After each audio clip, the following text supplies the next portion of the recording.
anuncie el arcángel que más tiempo no habrá y aclare esplendoroso el día final. Cuando todos los salvados se congreguen ante Dios, entre ellos yo también tendré lugar. Cuando allá se pase lista, yo estaré. Cuando allá se pase lista, yo estaré. Cuando allá se pase lista, a mi nombre yo feliz responderé. Resucitarán gloriosos los que han muerto en Jesús, las delicias del paraíso a gozar. Y triunfantes entrarán en las mansiones de la luz. Para mí también habrá un dulce hogar.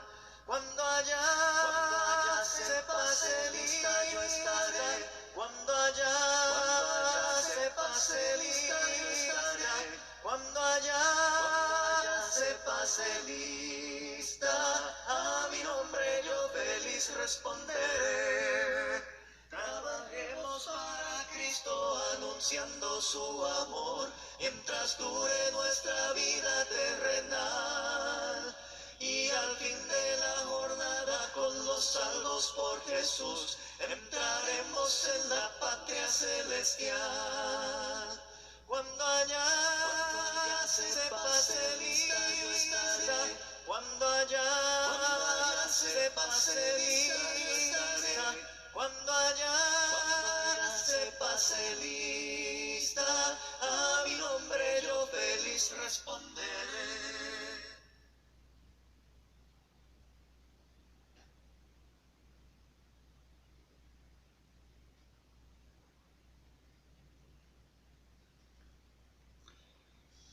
Pues gracias a Dios por el privilegio, la oportunidad de estar aquí nuevamente para compartir el mensaje de Dios. Ya tenía algunos días, creo que semanas, que no podía grabar. Y bueno, son diferentes circunstancias, sobre todo de trabajo y todo, me habían impedido estar aquí, pero por la gracia de Dios nuevamente para compartir. Antes de comenzar el mensaje de este día, me gustaría aclarar que no tengo los derechos de autor de la alabanza. Una alabanza que me encanta, una alabanza que me hace reflexionar mucho en cuanto a lo que va a ocurrir aquel día del juicio final, aquel día en que aquellos que estamos intentando hacer las cosas conforme a la voluntad de Dios, pues va a ser grandioso el poder disfrutar con nuestro Señor toda la eternidad, y deseamos que muchos alcancen esto.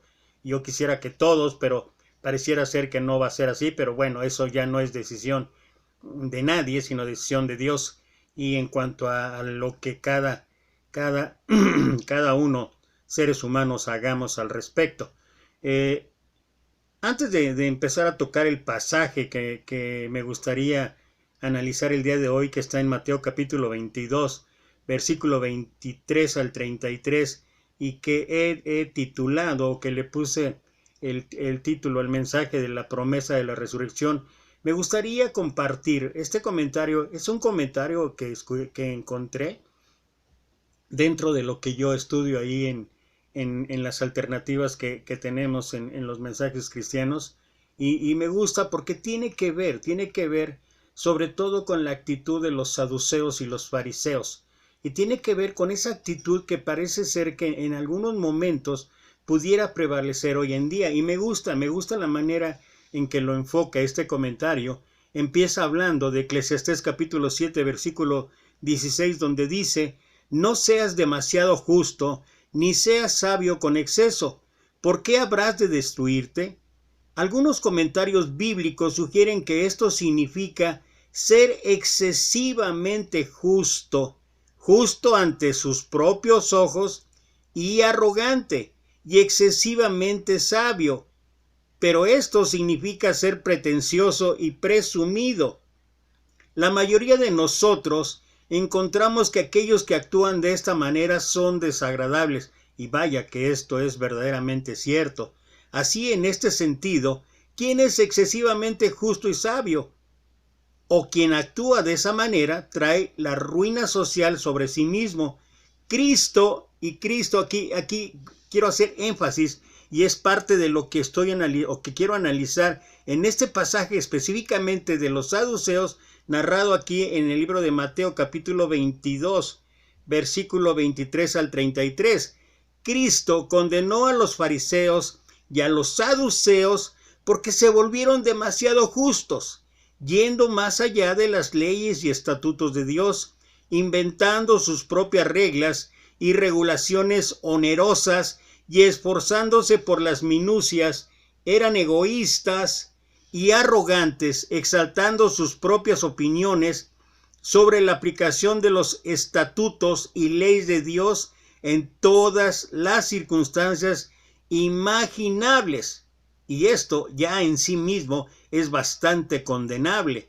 Todos debemos buscar el conocimiento de Dios y la verdadera sabiduría. Hemos grabado ya un mensaje acerca de cuál es la sabiduría auténtica al respecto, pero no debemos ser excesivamente sabios nosotros.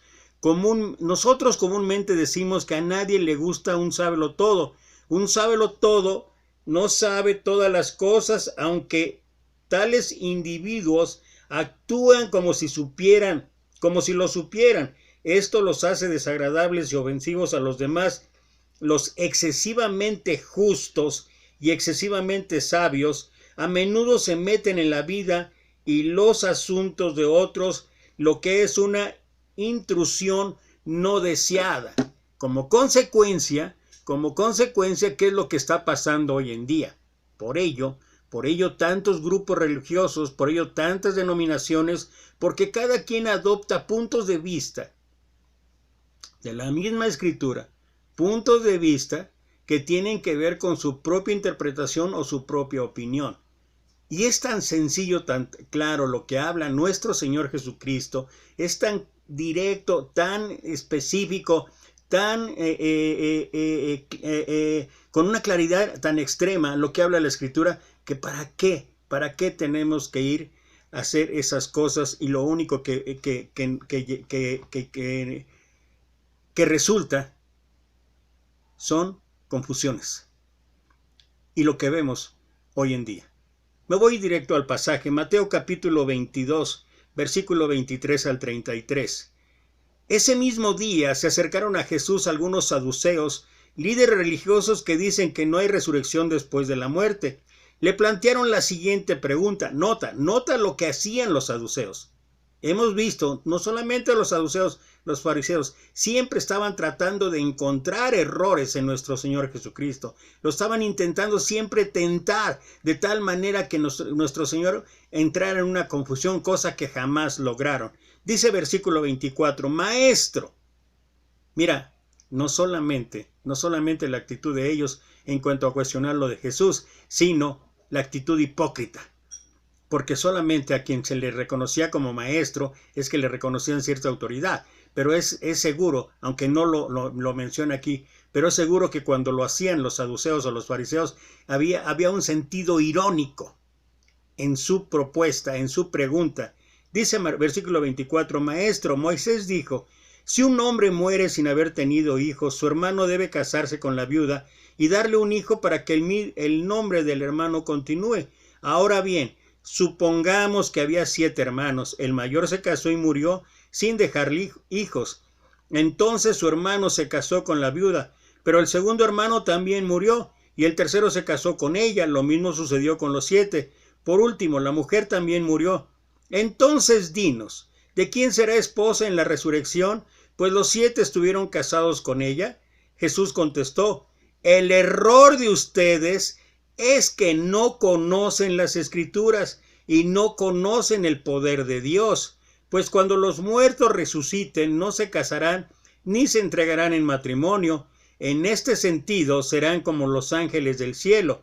Ahora bien, en cuanto si habrá una resurrección de los muertos, ¿nunca han leído acerca de esto en las Escrituras? Mucho después de que Abraham, Isaac y Jacob murieran, Dios dijo, yo soy el Dios de Abraham, el Dios de Isaac y el Dios de Jacob. Por lo tanto, Él es Dios de los que están vivos, no de los muertos. Cuando las multitudes lo escucharon, quedaron atónitas ante su enseñanza. Dios creó, Dios sustenta y Dios consumará la vida. Él es Dios de la vida. Los ídolos engendran muerte, socavan la vida biológica y social. ¿Y qué decir de la espiritual? Hay quienes viven con un horizonte de muerte. Lo finito de su visión les lleva a idolatrar el dinero, el honor y el poder. Si todo termina en esta vida, dice el materialista práctico, pues entonces comamos y bebamos, que mañana moriremos. Son palabras que expresan un estilo de vivir y de organización social. La problemática saducea. Para toda nación es importante contar con una población alfabetizada. Reconocemos que el analfabetismo es causa de retraso económico y social y nadie pone en tela de duda esto. Pero ¿qué podríamos decir de aquellos que sabiendo leer no lo hacen? Técnicamente se les clasifica como analfabetas funcionales. También los hay en el campo de la Biblia, en el campo de lo espiritual, que contando con una, no solo no la leen, sino que leyéndola no la comprenden. Su horizonte de muerte les ciega la visión. La carnalidad en la que se anclan no les permite discernir lo que es del espíritu. Es por eso que deberíamos hacer énfasis en cuanto a la inspiración que el Espíritu Santo tiene en nuestra vida. Recuerda Juan capítulo 16 cuando Jesús habla acerca del que Él mandará. Él mandará al Espíritu Santo, el que los ayudará a entender, el que les ayudará a sobrellevar. Y creo que hoy en día muchos olvidamos esto. Dejamos el Espíritu Santo de lado y pensamos que con el conocimiento, pensamos que con lo que nosotros aprendamos será suficiente para todo, y esto no debe ser así. Jesús calificó como ignorantes a los saduceos, quienes sustentaban su fe únicamente en el Pentateuco. Afirmaban que en él no se enseñaba la doctrina de la resurrección de los muertos. Su incredulidad les lleva a ridiculizarla, llevándola al absurdo. Nota esto, llevándola al absurdo. En el caso de la mujer que fue esposa de 7. O sea, pretender ir más allá de lo que está escrito. Jesús identifica en 2 áreas la ignorancia saducea que desconocen la Escritura y el poder de Dios. No han podido reconocer al Dios vivo, comprometido totalmente con la vida. Toda doctrina desemboca en una práctica. La de los saduceos no fue la excepción. Al desconocer la resurrección, solo se ocupaban de los bienes de este mundo, llegando a ser famosos por sus riquezas y puestos de autoridad. Eran la mayoría en el Sanedrín y en el sacerdocio. Qué bárbaro. Y pensar que esto que ocurrió allá en el pueblo de Israel, esto que específicamente para el pueblo de Israel, porque el Pentateuco fue escrito específicamente para ellos y por ellos. Pero a pesar de eso, pareciera que hoy en día muchos estamos tratando de regresar a darle una interpretación bíblica a todo en base a esa creencia, en base a esos fundamentos. Mateo 21-23 habla acerca de esto. La finitud de su horizonte les llevaba a vivir por el dinero, el prestigio y el poder. La doctrina de la resurrección ha sido blanco de burla y escarnio de los hombres. Así lo sufrió. ¿Recuerdas el pasaje allá en el Areópago de Atenas? Cuando Pablo estuvo ahí, que estaba enardecido por la idolatría, y pudo él hablar acerca del Dios que hizo el mundo y todas las cosas que en él hay, siendo Señor del cielo y de la tierra, y etcétera. Sigue hablando ahí Pablo Y entonces habla acerca de lo que hizo nuestro Señor Jesucristo y lo que hará en la resurrección. ¿Y cuál fue la reacción de los griegos? En muchos que no creyeron, de burla, de ironía. Ya te veremos con esto, le dijeron a Pablo. Pues yo creo que Pablo estaba pensando, y yo creo que todos nosotros pensamos que, al contrario, ya los veremos en esto. Pero eso fue lo que pasó allá en el Areópago de Atenas. Jesús confirma la doctrina de la resurrección, la reconoce implícita en el texto de Éxodo, capítulo 3, versículo 6, en el que afirma al Dios de Abraham, al Dios de Isaac y al Dios de Jacob, como aquel que les hace partícipe de su vida. Los fariseos, por su parte, tenían la esperanza de que al final de la historia habría una vida feliz como recompensa para los justos. Me encanta un mensaje que estoy trabajando en ello. Me encanta el por qué y para qué. Así será el título del mensaje. ¿Por qué y para qué? ¿Por qué somos salvos? ¿O para qué somos salvos? Pero en su momento explicaremos esto. Porque simplemente, y no estoy diciendo que no tengamos que hacer nada, porque por supuesto tiene que ver la fe, la obediencia, el creer, etcétera, etcétera, el plan de salvación y todo lo demás. Pero ¿sabes qué? Por gracia. Solo por gracia somos salvos. Pero bueno, y explicaremos esto más adelante. Ellos pensaban en esa recompensa solamente para los justos, solamente para los que hacen las cosas bien, como muchos hoy, con la sana doctrina. ¿Quién cumple la sana doctrina hoy en día? Y pensamos que esa es la manera en que vamos a alcanzar. Y la verdad es que si no fuera por la gracia de Dios, no sé dónde estaríamos. La reducen a su dimensión escatológica. Jesús afirma en diversas ocasiones la doctrina de la resurrección. Así lo registró Juan en capítulo 5, versículo 29. Y la iglesia primitiva convirtió la propia resurrección de Cristo en la verdad central de su proclamación. ¿Recuerdas? Primera carta a los Corintios, capítulo 15, versículo 3 y 4, donde Pablo habla y afirma: si Jesucristo no murió y resucitó, vana es entonces nuestra fe, vana es nuestra creencia, vana es nuestra ideología. Pero gracias a que Él resucitó, gracias a que Él reina ahí en el cielo con su Padre, mira, hay una gran esperanza para nosotros. Tema de instrucción en la pluma del apóstol Pablo también está primera carta a los Tesalonicenses, capítulo 1, versículo 19.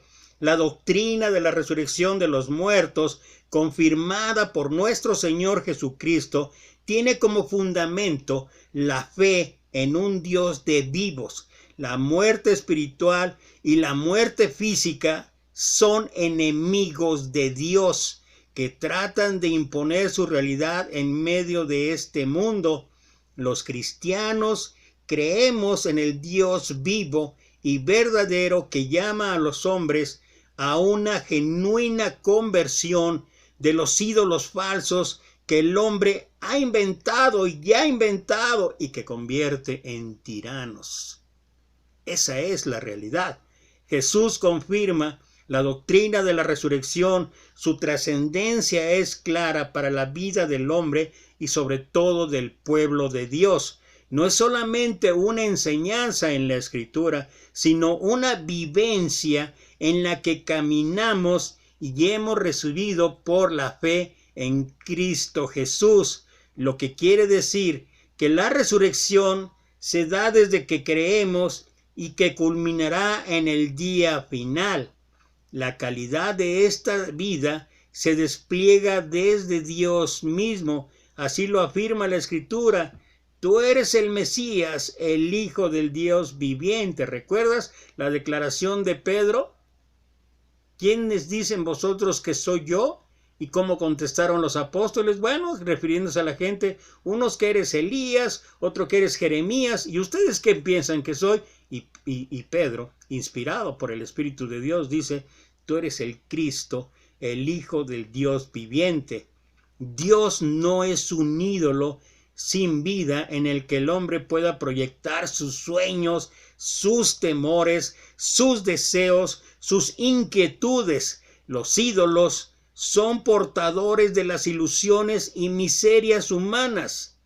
Dios es el Dios vivo que se revela a sí mismo y llama al hombre a la conversión, al abandono de aquello que es humanamente apetecido. Ejemplo de esto, el poder, el prestigio, el honor, la riqueza. Pero ¿sabes qué? Estos son valores de un horizonte finito, un horizonte que se acaba en cualquier instante. ¿Y qué mejor prueba de todo esto que lo que acabamos y que todavía seguimos viviendo con esta terrible pandemia que nos invadió desde hace ya vamos a cumplir 3 años de pandemia? Una pandemia que debió haber dejado grandes enseñanzas en cada uno de nosotros. Una pandemia que nos enseñó el valor, el verdadero valor de la vida en Dios, de la vida en Cristo Jesús. Porque cuántas desgracias, cuántas dificultades, cuántas tragedias, cuántos problemas, pero también cuánta enseñanza de que las cosas en esta vida son finitas, de que realmente no hay nada que llene nuestra vida si no es Dios.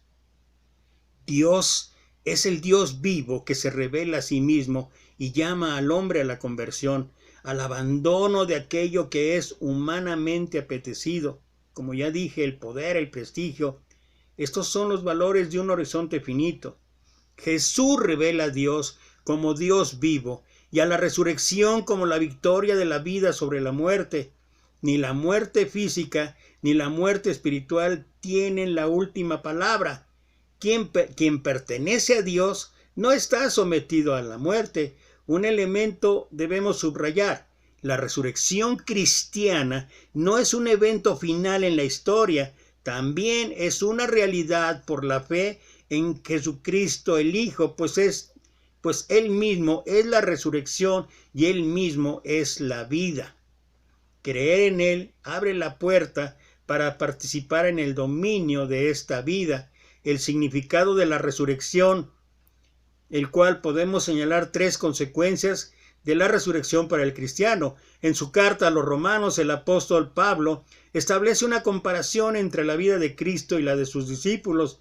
La semejanza se da en su muerte y también en su resurrección. Es decir, participar de su muerte es morir al viejo hombre a fin de no servir más al pecado y participar en la semejanza de su resurrección, la cual se da en la nueva vida que tiene a Dios como su razón de ser, vivos para Dios como instrumentos de justicia. Recuerda Romanos capítulo 6, perseveraremos en el pecado para que la gracia abunde. En ningún modo, dice Pablo.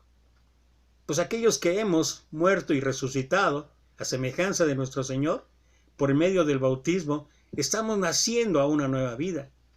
Segunda carta a los Corintios 5:17 dice, de modo que si alguno está en Cristo, nueva criatura es, las cosas viejas pasaron, he aquí, todas son hechas nuevas. El mismo apóstol, al escribir a los amados en Filipos, afirmó que todo lo ha perdido y lo ha dejado a fin de ganar a Cristo y participar del poder de su resurrección, es decir, por vivir en sí mismo la fuerza del Dios vivo que levantó a Jesús de entre los muertos, fuerza que viene de Dios y que se manifiesta en el creyente por el Espíritu mismo.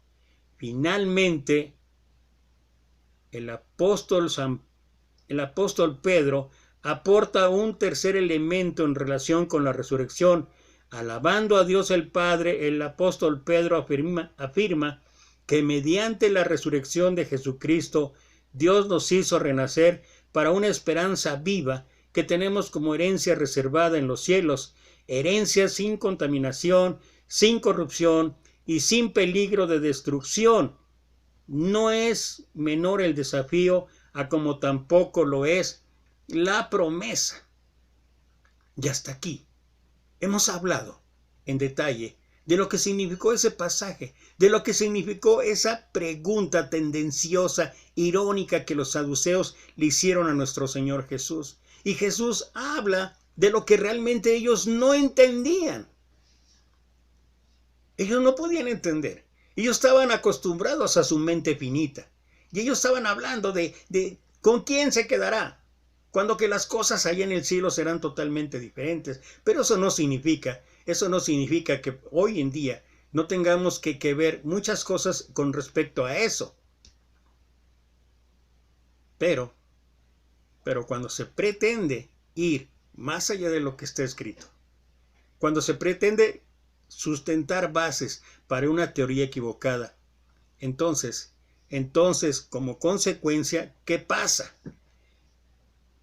Ahora bien, sustenta este pasaje con el análisis que hemos efectuado en cuanto a la resurrección, de que ahora tenemos un matrimonio terrenal y no espiritual. Pues no hay en el pasaje ninguna enseñanza al respecto. Sin embargo, hay quienes todavía se empeñan en afirmar que esto es la base para esta teoría. ¿Y sabes qué? Esto significa ir más allá de lo que está escrito. Pero, sin embargo, existen quienes lo ven de esa manera. Y antes de compartir esta historia, me gustaría leer lo que escribió el apóstol Pablo allá en la segunda carta a Timoteo, capítulo 2, versículo 14. Recuérdales esto, dice Pablo, exhortándoles delante del Señor a que no contiendan sobre palabras, porque a veces solamente son palabras, son argumentos vanos, lo cual para nada aprovecha, sino que es para perdición de los oyentes. El burro le dijo al tigre, el pasto es azul. El tigre respondió, no, el pasto es verde. La discusión subió de tono y los dos decidieron someterlo a un arbitraje y para ello concurrieron ante el león, el rey de la selva. Ya antes de llegar al claro del bosque, donde el león estaba sentado en su trono, el burro empezó a gritar, Su Alteza, ¿es cierto que el pasto es azul? El león respondió, cierto, el pasto es azul.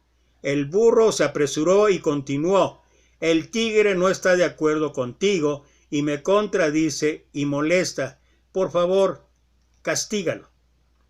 Él entonces declaró, el tigre será castigado con 5 años de silencio. El burro saltó alegremente y siguió su camino, contento y repitiendo, el pasto es azul. El tigre aceptó su castigo, pero antes le preguntó al león, Su Majestad, ¿por qué me has castigado? Pues después de todo, el pasto es verde. El león respondió, de hecho, el pasto es verde. El tigre preguntó, entonces, ¿por qué me castigas? El león le respondió, esto no tiene nada que ver con la pregunta de si el pasto es azul o verde. El castigo se debe a que no es posible que una criatura valiente e inteligente como tú pierda tiempo discutiendo con un burro y encima venga a molestarme a mí con esa pregunta. Creo que la moraleja es clara. ¿Por qué nos empeñamos tanto en contender sobre asuntos, sobre argumentos que no tienen razón de ser? Dios es un Dios de vivos. Dios tiene un plan perfecto para la humanidad. Un plan que por la necedad,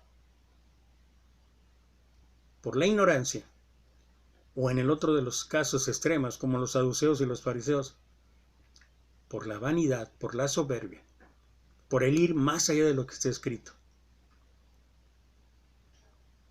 muchos no llegaremos a ese lugar perfecto, ocupados más en teorías que no tienen que ver con lo verdaderamente importante. Tan claro como dijo nuestro Señor, si alguno quiere venir en pos de mí, niéguese a sí mismo, tome su cruz cada día y sígame. Esto significa obediencia, esto significa fe, esto significa el plan de salvación. Oír, creer, arrepentirse, confesar, ser bautizado. Y después perseverar. Perseverar hasta el final. Hay cosas que tal vez no sean entendibles en todo lo que nosotros quisiéramos poder explicar o entender. Pero lo cierto es que, ¿para qué? Voltea a tu alrededor. Volteemos a nuestro alrededor. Cientos, yo diría miles de doctrinas. Cientos, miles de religiones. ¿Y todo para qué? Cada quien argumentando su propia verdad. Cada quien encontrando su propio camino. Jesús dijo, yo soy el camino, la verdad y la vida. Nadie viene al Padre si no es por mí.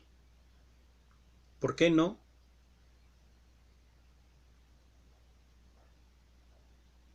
¿Por qué no le hacemos caso a nuestro Señor? Él es el camino. Él es la verdad. Él es la vida. Estudiemos, sí, gloria a Dios. Mi pueblo fue destruido porque le faltó conocimiento, dice Oseas 4:6. Escudriñad las Escrituras, dijo el Señor, Juan 5:39, porque a vosotros os parece que en ella encontraréis la vida eterna, y ella es la que da testimonio de mí. Pero a veces, cuando queremos ir más allá, nos pasa lo finalmente Pablo habla a los Corintios, capítulo 8. El conocimiento envanece, pero el amor edifica. Y hay ocasiones en que nos enredamos tanto en cuestiones que pueden ser importantes, pero que no son esenciales. Y como dice Pablo, ¿para qué contender? ¿Para qué controversias? Si lo que está bien claro, ahí está. Y no nos hace falta. Hay gente que de verdad está intentando hacer lo que Dios dice. Y se ve más en la práctica que en la teoría. Ya hemos hablado, o he hablado con respecto a esto en muchos de los mensajes que he grabado. A veces simplemente estamos creyendo, como leí en el comentario que compartí, exageradamente justo, exageradamente sabio. ¿Y en qué acabamos? En una soberbia, en una vanidad, que nos daña no solamente a nosotros, sino a todos sino a todo nuestro alrededor.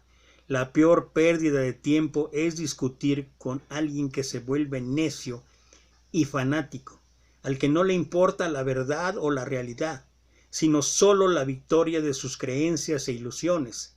Jamás debemos perder tiempo en discusiones que no tienen sentido. Hay personas que por muchas evidencias y pruebas que se les presenten, no están en capacidad de comprender.